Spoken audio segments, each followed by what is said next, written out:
Slick back. No, slick back. That's what I said. Slick back. No, nigga, I'm a pimp named Slick back. Pimp named Slick back. Pimp named Slick back. Nigga, are you deaf? I'm a pimp named Slick. Assalamualaikum warahmatullahi wabarakatuh. Izin memperkenalkan diri, nama saya Intan Nurjihan dari kelas 12 IPA 5. Di sini saya akan menjelaskan sedikit materi tentang induksi elektromagnetik. Pada materi kali ini kita akan mempelajari tentang flux magnet, hukum Faraday, dan juga hukum Lenz. Nah, sebelumnya kita harus mengetahui apa sih itu pengertian dari induksi elektromagnetik. Induksi elektromagnetik adalah arus listrik yang ditimbulkan oleh perubahan medan magnet atau flux magnet. Contohnya seperti gambar ini. Pada gambar tersebut ada sebuah magnet yaitu selatan dan utara yang disimbolkan dengan S dan U.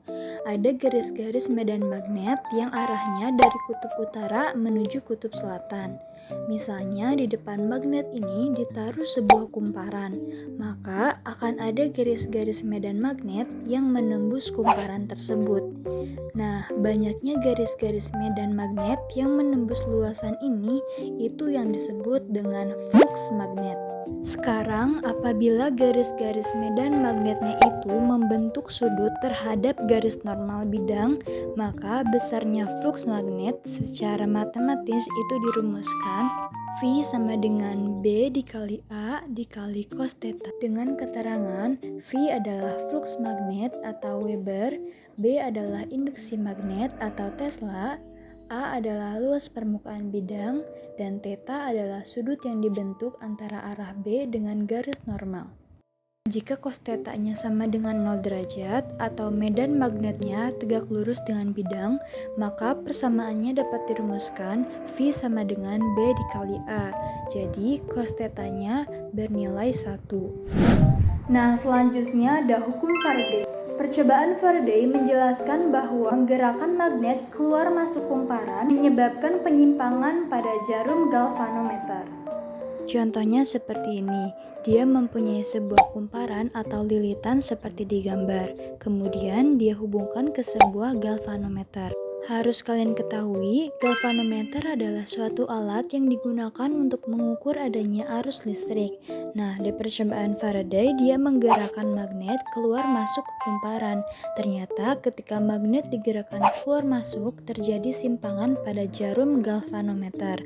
Artinya, ketika jarum galvanometer itu menyimpang, berarti di situ ada arus listrik yang mengalir pada kumparan tersebut. Sebaliknya, jika magnet tidak digerakkan, maka tidak akan ada arus listrik atau galvanometernya diam. Tegangannya biasa kita sebut dengan GGL. GGL induksi menurut Faraday yaitu besar GGL induksi yang timbul dalam suatu rangkaian sama dengan laju perubahan flux magnet yang terjadi pada rangkaian tersebut. Atau secara matematis dapat dirumuskan E atau epsilon sama dengan negatif N dikali delta flux per delta T. Dengan keterangan, E atau epsilon adalah tegangan induksi, N adalah jumlah putaran, delta flux adalah perubahan flux magnetik, dan delta T adalah perubahan waktu. Nah, selanjutnya ada hukum Lenz, yang dimana menurut hukum Lenz, arus induksi yang timbul dalam kumparan menghasilkan medan magnet yang berlawanan arah dengan medan magnet yang menghasilkan arus induksi tersebut. Contohnya bisa kita lihat pada gambar ini. Ketika kutub magnetnya digerakkan masuk ke kumparan, di kumparan tersebut ada medan magnet induksi yang arahnya berlawanan dengan arah gerak magnetnya. Sebaliknya, ketika magnetnya digerakkan keluar, maka di kumparan magnetnya akan timbul medan magnet induksi yang arahnya ke kanan.